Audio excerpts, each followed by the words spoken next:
முத்தம் கொடுப்பா. ஏய், நீ என்ன கட்டிப்பிடிப்ப முடியாது, கட்டிக்கோ கண்ணாடு.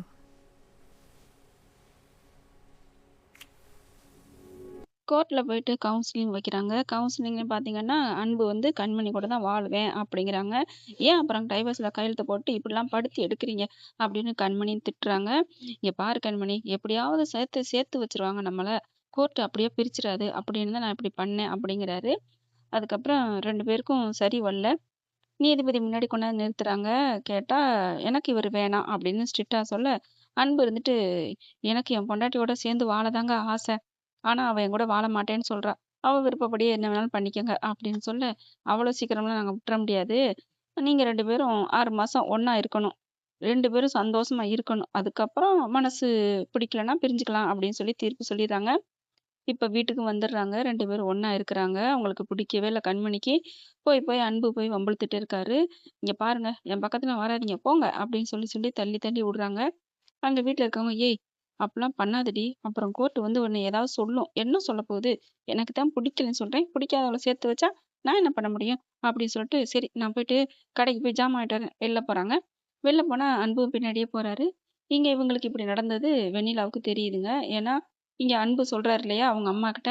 அவங்க அம்மா அத கேட்டுட்டு பேசிக்கிட்டு இருக்காங்க. இந்த மாரி நடக்குது. நம்ம அன்பு கண்மணி வீட்ல தான் இருக்கேன். எப்படியும் அவன் மனச மாற வச்சுருவான். 6 மாசத்துக்குள்ள மாறிருவாக அப்படின்னு கேட்டோனே, வெண்ணிலாவுக்கு அப்படியே ஒரு மாதிரி ஆகுது. ஐயய்யோ! 2 பேரும் ஒண்ணு சேர போறாங்களா? அப்படின்னு சொல்லிட்டு, இனிமே விடக்கூடாது அப்படின்னு என்ன பண்றாங்க, ஆள கூப்பிட்டு வச்சு திட்டத்த தீட்டுறாங்க. வேற என்ன மர்டர் பண்றதுக்கு ஏதாவது பண்ணிருவோம்னு சொல்லிட்டு வண்டியில ஆள வச்சு ஒரு திட்டத்த தீட்டுறா. கரெக்ட்டா இவங்க ஜாமான் வாங்க போறாங்க. பின்னாடியே ஃபாலோ பண்ணிட்டு இருக்காளா, எங்க போறா, ஏது வரான்ட்டு கண்மணி வெளில போக, அவரு கருப்பு காயின் போனா பின்னாடி சிகப்பு காயின் போகும் இல்லையா? நம்ம அன்பும் பின்னாடியே போறாரு. இது தெரியாம கண்மணி மட்டும் போறதா நெனச்சு வண்டிய ஏத்த போறாங்க.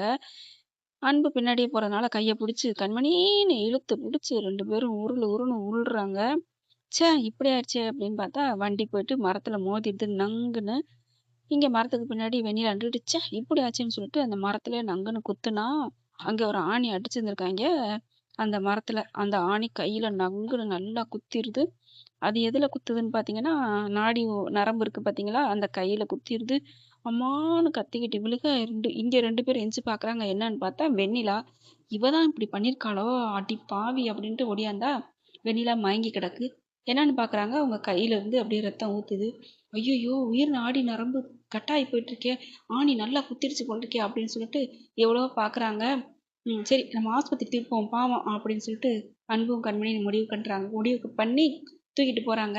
எவ்வளோ கெடுதி நினைச்சாலும் நல்லவங்க கெட்டவங்களுக்கு நல்லது தான் நினைப்பாங்கன்னு சொல்லுவாங்க இல்லையா?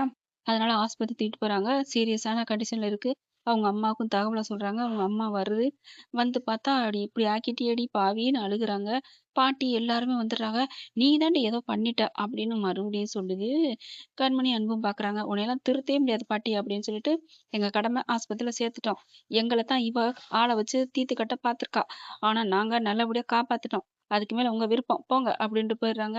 வெண்ணிலா கண்ணு முழிக்காம கிடக்குங்க. எப்படி 24 மணி நேரம் ஆகணும் கண்ணு முழிக்கன்னு டாக்டர் சொல்லிடுறாங்க. எல்லாரும் உட்காந்து அழுதுட்டு இருக்காங்க. கண்மணி வெளியில வருது.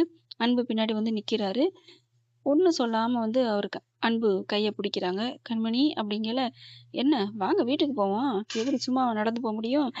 அப்ப என்ன காதலோட கட்டி பிடிக்கலையா? தொடலையா? ஹலோ கையத்தான் பிடிச்சேன். கட்டியெல்லாம் பிடிக்கல. யார் சொன்னா கட்டி பிடிக்கலன்னு?" அப்படின்னு அன்பு சொல்ல, "ஏன் நான் தான் சொல்றேன். நான் எப்ப உங்கள கட்டி பிடிச்சேன்?" "இல்ல கண்மணி. இதோ இப்ப கட்டி பிடிக்க போறேன் பாரேன். எப்படி?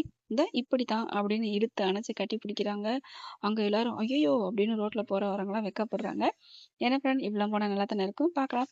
இந்த பதிவு உங்களுக்கு பிடிச்சிருந்துச்சுன்னா, உங்க பொண்ணான கையில ஒரு லைக்க போட்டு சப்ஸ்கிரைப் பண்ணி ஆதரவு கொடுங்க. அன்பு உறவுகளே. Thank you friends. இந்த வீடியோ உங்களுக்கு பிடிச்சிருந்தா தயவு செய்து லைக் பண்ணுங்க. இன்னும் அப்டேட்ஸ்க்காக சேனலை சப்ஸ்கிரைப் பண்ண மறக்காதீங்க. நம்ம கிட்ட இருக்க எல்லா சேனல்ஸோட லேட்டஸ்ட் வீடியோ அப்டேட்ஸ்க்காக மேல ரைட் சைடுல காட்டுற லிங்கை கிளிக் பண்ணி வாட்ஸ்அப் குரூப்ல ஜாயின் பண்ணுங்க. உங்களிடம் விடைபெறுவது நான் உங்கள் மெஹர்.